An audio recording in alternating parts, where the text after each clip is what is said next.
기뻐 찬송하세 주님 피를 흘려 그 속량할 값을 다 치르셨네. 찬송하고 전파하세 계속하신 주님 할렐루야. 찬송하세 다시 사셨도다.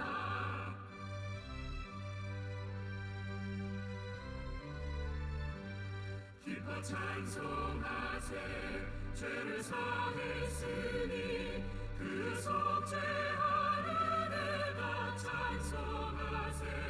찬송하고 전파하세 계속하신 주님 할렐루야. 찬송하세 다시 사셨도다.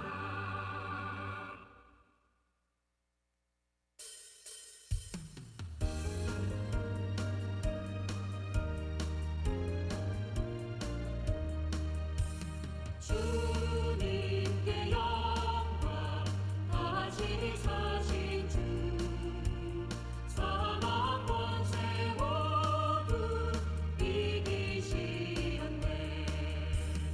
기복 입은 천사 보이론 15장 20절 한 절 말씀입니다. 고린도전서 15장 20절 우리 다 같이 합독하십시다. 시작합니다. 그러나 이제 그리스도께서 죽은 자 가운데서 다시 살아나사 잠자는 자들의 첫 열매가 되셨도다. 아멘. 여러분, 우리 예수님께서 죽음의 권세를 깨트리시고 다시 살아나셨습니다. 할렐루야. 감사합니다. 여러분, 우리 좌우로 우리 옆 사람과 이렇게 한번 인사하십시다. 우리 예수님 부활하셨습니다. 할렐루야. 감사합니다. 여러분, 우리는 지난 한 주간 이 고난주간 특별 새벽 기도회를 통해서 요셉의 생애를 묵상함으로써 십자가의 은혜, 고난과 은혜의 그 발자취들을 따라왔었습니다. 특별히 여러분, 요셉의 그 고난을 형제들에게 버림받아서 던져졌던 그 구덩이에서 시작해서 이제 억울함을 뒤집어쓰고 들어갔던 그 차가운 감옥 속의 고난, 그리고는 세상과 믿었던 사람들에게서부터 잊혀져야 했던 그 잊혀짐의 시간을 지나서 드디어 하나님께서 위로해 주시는 므낫세의 은혜와, 그리고 그가 수고했던 그 땅에서 비로소 풍성한 열매를 맺게 하시는 그 에브라임의 은혜까지, 그리고 나아가서 그 은혜를 힘입어서 형제들을 용서하는 그 모습까지 우리가 나누었습니다. 그리고 오늘 이 영광스러운 부활의 날에 여러분, 우리는 요셉의 삶에 임했던 그 에브라임의 은혜가 예수 그리스도의 십자가와 부활을 통해서 온 인류의 영원한 생명의 열매로 완성되는 것을 우리가 확인할 수 있습니다. 본문은 이렇게 선포하죠. 우리 같이 한 번 더 읽으십시다. 시작합니다. 그러나 이제 그리스도께서 죽은 자 가운데서 다시 살아나사 잠자는 자들의 첫 열매가 되셨도다. 할렐루야. 그렇습니다. 예수님께서 그 죽은 자 가운데서 다시 부활하셔서 잠자는 자들의 첫 열매가 되셨다, 이렇게 말씀합니다. 여러분, 우리가 이 고난주간 특별 새벽 기도회 때 본 것처럼 요셉이 두 번째 아들을 낳고 그 이름을 에브라임이라고 지으면서 그 이름의 뜻을 이렇게 말했죠. 하나님께서 나를 내가 수고한 땅에서 번성하게 하셨다. 여러분, 하나님이 요셉을 그가 그 땅이 그의 고향 가나안 땅으로 보내셔서 거기에서 축복하신 것이 아니라 그가 피눈물을 쏟았던 그 애굽 땅에서 그를 번성하게 해 주셨습니다. 여러분, 우리 예수님께서도 이 수고의 땅에 오셨죠. 예수님이 수고하신 땅이 어디입니까, 여러분? 예수님이 수고하신 땅이 어디입니까? 바로 이 땅이죠. 예수님은 친히 사람의 몸을 입고 이 땅에 오셨습니다. 특별히 예수님은 이곳에서 해골의 곳이라 불리는 골고다 언덕과 그 십자가에서 피를 쏟으시고 온몸에 물을 쏟으시는 수고를 하셨습니다. 예수님은 이 땅에 오셔서 머리 둘 곳조차 없이 수고하셨습니다. 그리고 마지막에는 십자가의 위에서 물과 피를 온전히 쏟아내시는 처절한 수고와 고통을 다 감당하셨습니다. 그래서 세상의 눈으로 볼 때 여러분, 십자가는 어떤 땅입니까? 십자가는 세상의 눈으로 보면 완전히 실패한 땅, 최악의 저주의 땅, 세상의 눈으로는 그렇습니다. 대제사장들과 로마 군병들은 그 수고의 땅에 예수님을 묻어버리고 그 무덤 입구에 큰 돌을 굴려서 그 무덤을 굳게 막아버렸습니다. 그것으로 모든 것이 끝났다고 생각했습니다. 그러나 성도 여러분, 농부가 씨를 땅속에 묻는 것은 여러분 그 씨앗을 죽이기 위함입니까? 그렇지 않습니다. 그 씨앗을 통해서 새로운 생명을 피워내기 위함이죠.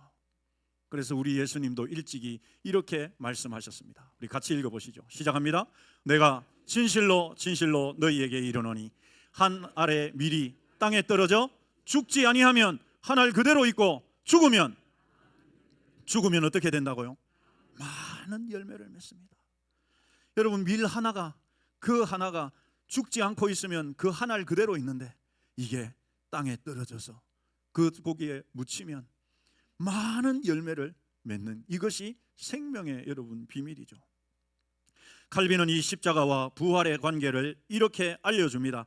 그리스도께서는 죽음을 통하여 죽음을 정복하셨다. 그리스도께서는 죽음을 통해 죽음을 정복하셨다. 이어지는 말씀 우리 같이 읽어보십시다. 시작합니다. 그렇게 그분은 십자가라는 죽음의 땅에 심겨짐으로써 우리를 의롭다 하시고 영원한 생명을 주시는 부활의 열매로 피어나셨다. 할렐루야. 그렇습니다, 여러분.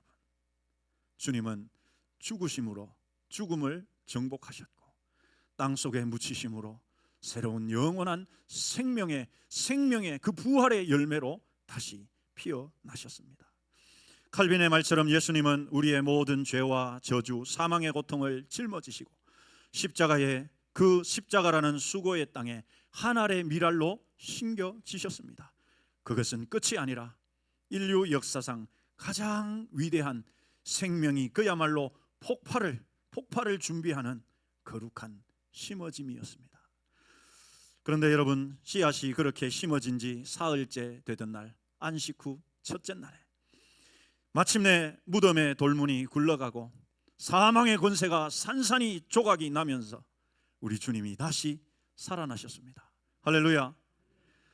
예수 그리스도께서 죽음을 이기시고 영광스럽게 부활하신 것입니다. 사도 바울은 오늘 본문에서 부활하신 예수님을 가리켜서 잠자는 자들의 첫 열매가 되셨다. 잠자는 자들, 여러분, 성경이 말하는 이 잠자는 자들이 바로 죽은 자들을 가리키는 말이죠. 잠자는 자들의 첫 열매가 되셨다. 여기에 말하는, 바울이 인용한 이 첫 열매라는 말은 구약 성경에 나오는 당시 구약의 이스라엘 백성들의 명절 가운데 초실절을 염두에 두고 있는 것입니다. 레위기 23장 10절 이하에 보면 이스라엘 백성들은 곡식을 거둘 때 가장 먼저 한 단의 곡식을 거두어서 그 첫 곡식 단을 제사장에게로 가져가서 제사장에게 주면 제사장이 그것을 요제로 이렇게 흔들어서 하나님께 드리고 난 다음부터 수확을 시작합니다. 그래서 여러분, 이 첫 곡식이라는 말은, 첫 열매라는 말은 두 가지의 의미가 있습니다. 그것은 이 모든 열매가 온전히 하나님의 은혜라는 것이죠. 첫 번째 의미가 그렇습니다.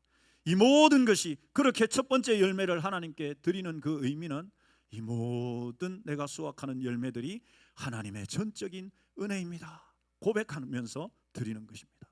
두 번째 의미가 있습니다. 그것은 첫 번째 열매를 드리고 나면 이제 그때부터 많은 곡식들이 열리게 되어지게 된다는, 풍성한 추수를 하게 된다는 의미를 담고 있습니다. 그래서 여러분, 예수님이 부활의 첫 열매가 되셨다는 말은 예수님 혼자만의 부활로 끝난다는 의미가 절대 아닙니다. 예수님이 부활의 첫 열매가 되셨으니까 이제는 모든 죽어있던 자들이 마찬가지로 예수님과 함께 부활하게 된다는 것을 확증하는 것이죠. 거기에는 여러분 누구도 포함되어 있습니까? 따라서 하십시다. 나도 포함되어 있다. 그렇습니다. 저와 여러분도 그렇게 예수님이 부활하셨다는 말은 장차 우리도 그렇게 부활하게 된다는 하나님의 확증인 것입니다. 사랑하는 성도 여러분, 이 미국의 옐로스톤 국립공원에는 이 로치폴이라고 하는 소나무가 크게 숲을 이루고 있다고 합니다. 이렇게 이 로치폴 소나무가 특별한 것은요, 솔방울에 있습니다. 이 솔방울이 왜 특별하나 하면, 이 솔방울은 이 송진에, 정말 이 단단한 송진에 꽉 쌓여 있기 때문에 평소에는 저 솔방울이 떨어져도 송진이 꽉 막고 있기 때문에 그 씨앗들이 떨어져 나오지를 못한답니다. 그런데 여러분, 그 숲에 한번 큰 불이 나가지고 소나무를 탁 태우고 나면 여러분 잿더미만 남잖아요. 그런데 놀랍게도 그렇게 불이 그 숲을 휩쓸고 나면 비로소 그 열기에 저 솔방울을 단단하게 감싸고 있던 송진들이 녹으면서 수백만 개의 씨앗들이 그 땅에 떨어진다고 합니다. 그래서 여러분 어떻게 되느냐? 불이 나기 이전보다 훨씬 더 많은 소나무들이 숲을 이루게 된다고 합니다. 참 여러분, 이런 거 보면 너무 신비롭지 않습니까? 하나님께서는 마치 예수님의 부활을 이렇게 자연의 현상들을 통해서도 우리에게 알려주려고 하는 것처럼 곳곳에 이런 신비한 일들을 숨겨놨습니다. 평소에는 그 단단한 소나무 이 솔방울이 송진에 완전히 딱 단단하게 뭉쳐져 있기 때문에 이게 떨어져도 땅 속에서 자랄 수가 없는데, 한번 불이 휩쓸고 가면 여러분 사람들의 눈에는 아이고야 저 큰일 났다, 숲 이제 다 망쳤다, 전부 잿더미밖에 없는데 여러분, 그러면 비로소 그 송진에 감싸있던 이 솔방울들이 그 송진이 열기에 녹으면서 이 씨앗들이 땅속에 뿌려져서 예전보다 더 많은 소나무의 숲을 이룬다고 합니다. 여러분, 십자가의 고난이 이와 같습니다. 십자가는 하나님의 진노와 심판의 불이 쏟아진 끔찍한 형벌의 자리였습니다. 그러나 그 죽음의 불길 한가운데서 예수 그리스도라고 하는 영원한 생명의 솔방울이 활짝 열려졌습니다. 주님의 찢기신 그 몸을 통해서 영생의 씨앗이 온 땅에 뿌려졌고 이 땅에 생명이라고 하는 놀라운 숲이 생겨난 것입니다. 할렐루야. 이것이 바로 우리 예수님께서 십자가라고 하는 수고의 땅에서 맺으신 에브라임의 풍성한 열매인 것입니다. 사랑하는 성도 여러분, 주님의 부활은요 2000년 전 이스라엘 땅에서 일어난 과거의 사건이 결코 아닙니다. 오늘 나의 삶 속에서 내가 눈물을 흘리고 있는 나의 애굽, 내가 수고하고 있는 그 땅 한복판에서 경험되어야 할 현재 진행형의 능력입니다. 믿으십니까? 그래서 저와 여러분들이 수고하고 눈물 쏟는 그 삶의 자리에서도 하나님께서 마찬가지의 풍성한 열매들을 맺게 하시기를 주님의 이름으로 축원합니다. 우리 중에는 여전히 고난의 땅을 걷고 있는 분들도 있습니다. 병마와 힘겹게 싸우시며 육신의 고통이라고 하는 수고의 땅에 누워 계신 분들도 있고, 나의 이 재정의 무거운 짐을 지고 광야와 같은 정말 척박한 그 삶을 걸어가고 있는 분도 있습니다. 억울한 오해를 받기도 하고 가족의 구원을 위해서 수년째 눈물의 씨앗을 뿌리다가 지쳐가고 있는 분들도 있습니다. 때로는 요셉처럼 하나님, 내 인생의 이 고난 언제가 돼야 끝이 나겠습니까? 아무리 봐도 끝날 것 같지 않은 캄캄한 고난의 터널만 지나가야 하는데 하나님 도대체 언제 끝이 납니까? 그렇게 절규하며 부르짖고 싶은 순간들도 있습니다. 그러나 여러분, 부활은, 우리 주님의 부활이 보여주는 것은 바로 고난이 결코 인생의 마침표가 될 수 없다는 사실을 분명하게 보여주는 것입니다. 우리 한번 따라서 하십시다. 부활은 내 인생이 고난으로 끝나지 않는다는 것을 보여준다. 믿으십니까? 그렇습니다, 여러분. 우리가 한 주간 고난 주간을 보내면서 특별 새벽 기도회를 통해서 요셉의 인생을 살펴본 것도 똑같은 것이고, 우리 주님의 고난도, 우리 주님의 삶도 똑같습니다. 고난으로 끝내지 않게 하신다. 반드시 하나님은 에브라임의 풍성한 열매를 우리로 하여금 맺게 해 주신다는 사실입니다. 로마서 8장 17절 18절 말씀 우리 다 같이 합독하십시다. 시작합니다. 우리가 그와 함께 영광을 받기 위하여 고난도 함께 받아야 할 것이니라. 생각하건대 현재의 고난은 장차 우리에게 나타날 영광과 비교할 수 없도다. 할렐루야. 아멘. 여러분, 이 말씀은 궁극적으로는 우리가 천국에 갔을 때 이 땅에서 우리가 수고하고 복음 때문에 고난받고 힘든 삶을 살았던 거기에 대한 하나님의 보상과 은혜를 말씀하는 것입니다. 그러나 저는 이 말씀이 우리의 삶에도, 우리의 현실의 삶에도 반드시 이루게 하실 줄 믿습니다. 지금은 눈물을 흘리면서 씨를 뿌리기도 하지만, 그러나 반드시 하나님의 때, 카이로스의 때가 되면 하나님께서 기쁨으로 단을 거두게 하실 줄 믿습니다. 여러분, 이 사실을 확실하게 믿었던 우리의 선배들이 있습니다. 초대교회의 성도들은 로마 제국의 극심한 박해 아래서 그 박해를 피해가지고 햇빛 한 줄기 들지 않는 무덤 같은 지하 카타콤으로 숨어 들어가야 했습니다. 지금도 여러분 터키에 가면 이렇게 그 카타콤의 현장이 그대로 보존되어 있습니다. 지하로 얼마나 깊게 파고 들어갔는지. 난방을 제대로 할 수가 있겠습니까?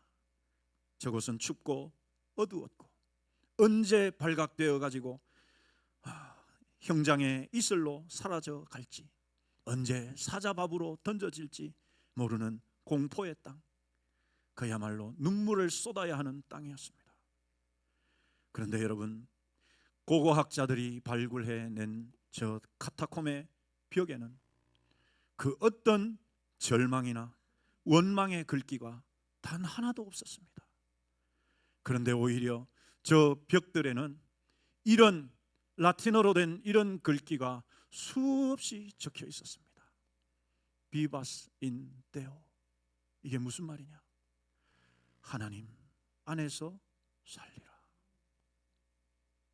한번 따라서 하십시다. 하나님 안에서 살리라. 그렇습니다, 여러분.